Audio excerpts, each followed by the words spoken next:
Bonjour à tous, j'espère que vous allez bien. Alors aujourd'hui dans cette vidéo, on va essayer de voir quels sont tous les business liés à la construction qui gravitent autour de la construction, qui représentent aujourd'hui des opportunités très intéressantes en Afrique, notamment plus particulièrement dans mon cas au Congo-Brazzaville, sur des choses que j'ai pu observer sur les 18-20 derniers mois en faisant des allers-retours entre l'Occident et l'Afrique. Let's go. Pour remettre les choses dans le contexte, l'essor de construction en Afrique, il est vraiment présent. Du jour où j'étais parti en Afrique pour mon retour en juillet 2021 à aujourd'hui, sur un périmètre peut-être de 2 à 3 km, nombre de maisons, de bâtiments qui ont été construits, qui sont en cours de construction, c'est juste incroyable. Je peux vous citer genre une dizaine, une quinzaine de parcelles qui sont passées, genre il n'y avait rien du néant. Aujourd'hui, on a 1 étage, 2 étages. De base, au Congo, on n'a pas la culture du bâtiment. On avait plus la culture de on construit sa maison et on s'arrête là. Désormais, on sent que l'état d'esprit des gens à ce niveau-là, le mindset des gens, il a totalement changé. Mais les gens, quand ils construisent, automatiquement, ils se disent en bas, ce sera un local commercial et en haut, on va mettre des locations. Dans la plupart des quartiers, désormais, lorsqu'on construit, lorsqu'on achète une parcelle et qu'on a un projet immobilier, c'est plus pour faire une maison. Même quand c'est une maison, généralement, ce sera à étage. Et quand c'est pas une maison à étage, c'est un bâtiment R+1, R+2. Tout cela est valable partout dans le monde. En 2022, j'ai fait pas mal de voyages. Pareil, quand j'allais dans les Caraïbes, que j'allais aux États-Unis, même en France, ici, pour ceux qui sont ici en Île-de-France, ils peuvent voir des projets de construction, que ce soit pour des immeubles, des centres commerciaux. Bref, ça construit, ça construit. Donc du coup, si on est intelligent, si on est assez opportuniste, l'objectif, ça va être d'investir dans un business qui gravite autour de la construction, bétonnière, etc. On va voir ça tout de suite. Essayez de vous énumérer quelques idées et vous me donnerez vos avis ensuite en commentaire. N'hésitez pas à vous abonner, à liker, à partager. Donc, en première position, j'avais pensé au camion citerne. Vous me direz ce que vous en pensez. Le camion citerne pour la livraison d'eau potable ou d'eau tout simple sur les chantiers. Lorsque vous allez démarrer vos chantiers, vous aurez un besoin d'eau qui est juste énorme. On a énormément besoin d'eau pour que ce soit la fondation, pour le ciment, etc. Si vous avez vu la première vidéo de la chaîne, notamment quand on démarrait le chantier, au début on n'avait pas de forage. Je faisais livrer 3000 litres, donc 3 tonnes d'eau, et c'était 40 000 francs par livraison de 3000 litres. Ça, c'était environ tous les 7 à 10 jours, il fallait livrer les 3000 litres parce que l'eau partait super rapidement. Entre les besoins des ouvriers, le besoin en eau pour le ciment, etc., etc. Vous voyez, ça monte très rapidement. Par la suite, j'ai installé le forage, ce qui m'a soulagé. Et vraiment, c'est une vision long terme parce qu'après, par la suite, l'eau, on peut la revendre. On ne dépend pas de l'eau pour le circuit interne du bâtiment, etc. Donc, ça a plusieurs avantages derrière. Mais si vous avez un camion citerne, en plus de ça, vous avez un forage et vous pouvez livrer de l'eau à des particuliers, à des professionnels, ça peut être un très bon business si vous arrivez à faire 1 ou 2 livraisons par jour, ce qui est possible, ou si on table même sur 5 livraisons par semaine, on est sur du 200 000 par semaine, 800 000 par mois, vous avez juste à payer vos chauffeurs, il vous restera peut-être 400 000, 500 000 si on enlève l'essence, les frais, etc. Donc ça peut être vraiment intéressant. Après, il faut se renseigner sur le prix des camions citernes, mais idéalement prendre quelque chose en occasion.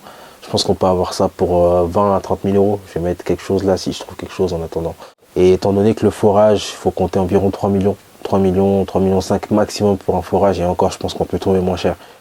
En deuxième position, donc, ça va être tout ce qui va être utilitaire. Donc, camion de sable, cavaki, bétonnière, camion de toupie, tracteur. Forcément, vous aurez des marchés. Pour commencer, le camion de sable. Quand je dis camion de sable, ça peut être tout type de camion. Moi, ce qui m'interpelle, c'est qu'à chaque fois, quand je prends les taxis, je fais des courses à gauche, à droite dans Brazzaville, c'est qu'il y a énormément d'allers-retours de camions. C'est incroyable. Ça veut dire qu'en vrai, vous avez un camion, pour trouver des marchés, c'est pas compliqué. Entre la caillasse, le sable, les fers, les nani, nana, et vraiment, ça chôme pas. Donc, opérations telles que livrer du sable, livrer de la caillasse, livrer du gravier, il y a toujours des besoins. Vous pouvez même après vous spécialiser dans la livraison de tel article. En gros, proposer vos services, avoir une carte de visite. Moi, je livre du sable et après vous négociez avec les carrières sur place et vous prenez votre bénéfice comme ça. Donc ça peut être intéressant. Pour les cavaki, ça va être la livraison parce que énormément on a besoin de livraison. Transport de matériel, tout ce qui va être livraison, transport de matériel, ça sera très utile parce que parfois, souvent on fait ça à la main, ils poussent avec les pouces, mais c'est limité. Donc quand vous avez un cavaki, généralement il travaille bien. Une course pour un cavaki, en moyenne c'est entre 3500, ça peut monter à 7000 selon la zone, selon le trajet. Donc c'est un business qui est assez intéressant. Une connaissance à moi qui est devenu un bon ami, qui a un cavaki.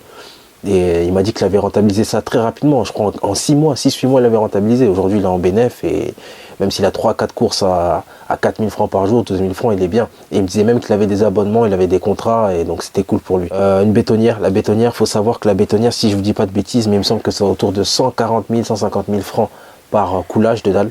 Vous voyez, donc ça veut dire que quand vous enlevez l'argent des manœuvres, des personnes du machiniste, etc.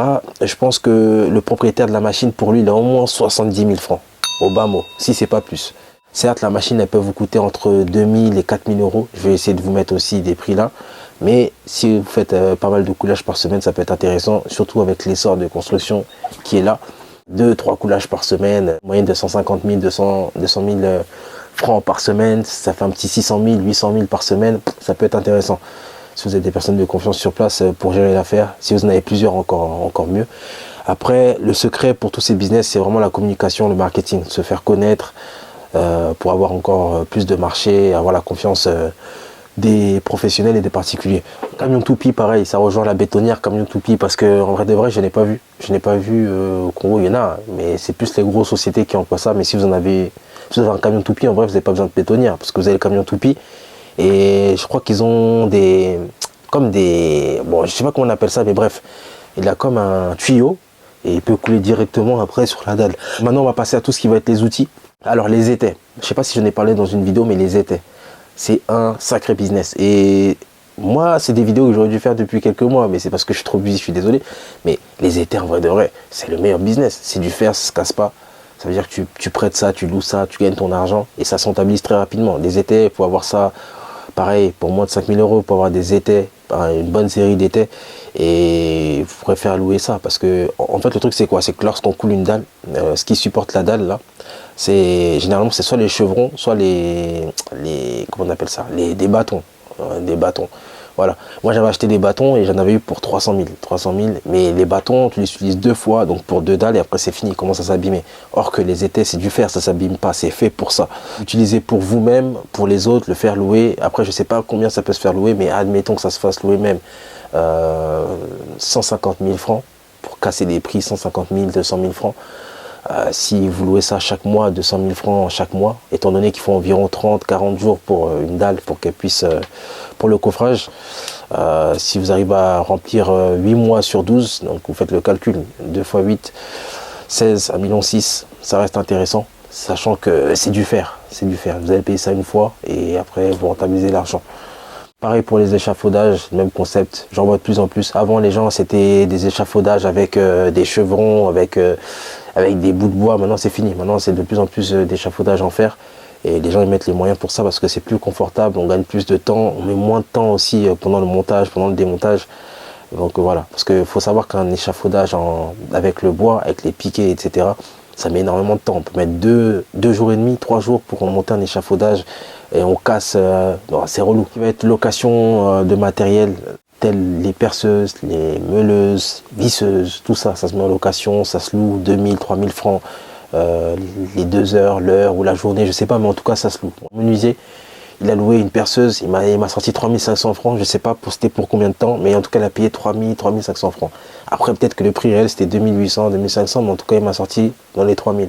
J'ai acheté un perforateur à Leroy Merlin, j'ai payé 70 euros. Et si je le mets à louer à 4 000 francs, il suffit de le faire louer 10-15 fois et c'est fini. Mais après c'est que du bénéfice. Donc voilà, c'est un peu l'addition de petites rentes comme ça qui va faire qu'on gagne beaucoup d'argent au final. L'an dernier, j'ai mis la formation dans les métiers qui sont liés à la construction. Et vous arrivez à créer une formation de renommée, que ce soit lié dans le perfectionnement dans la plomberie, pour l'utilisation du placo, vous voyez, pour l'électricité, pour les finitions, pour les carreaux, la maçonnerie, bref. Si vous arrivez à vous spécialiser dans un métier de gros œuvre du bâtiment, toute œuvre, enfin tout ce qui est lié, électricité, plomberie, etc., et que vous faites ça bien correctement. Après, encore une fois, c'est une histoire de marketing et de communication. Je pense que ça peut être vraiment intéressant dans le sens où vous allez sortir des élèves, des travailleurs qui seront très doués, très professionnels, très rigoureux. Et c'est vraiment ce qui manque et c'est ce qu'il nous faut et c'est ce qu'on cherche surtout au Congo.